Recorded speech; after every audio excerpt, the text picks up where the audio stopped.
Okay, today I'm going to talk about one specific geeky SEO technical thing that everybody should know if you're in the field of search engine optimization. Let's go ahead and dive into it. Okay, so inside of Google Search Console, there's a lot of information on search engine optimization and how the website is being evaluated. One of those really cool reports is the pages crawled reports. Now that report is going to tell you all the pages that have been picked up and then how Google is evaluating those pages. One of the most important things to look at is, are the pages indexed or are the pages not indexed? And then try to figure out maybe why some of those pages are not indexed. If they're not being picked up, it might be for a reason. Let's take a quick look at that report just so you can kind of get an idea of what it looks like. Okay, so right now we're looking at the crawled report inside of Search Console, and you can see there's a lot of great information in there.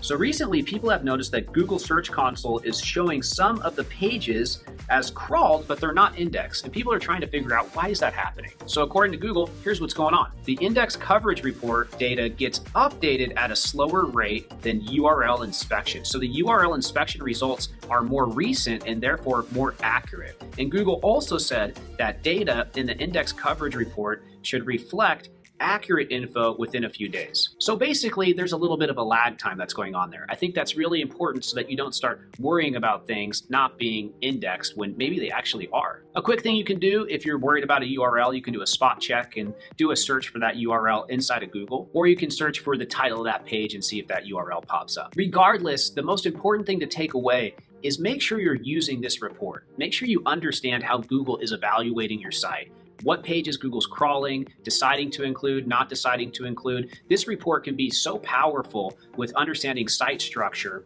and pages that are indexed, not indexed, pages that are blocked, that are not blocked. You're gonna find stuff in there that you didn't even know. If you have any questions about this report, go ahead and leave a comment below. Like, comment, subscribe. I appreciate it. I'll see you next time. Bye.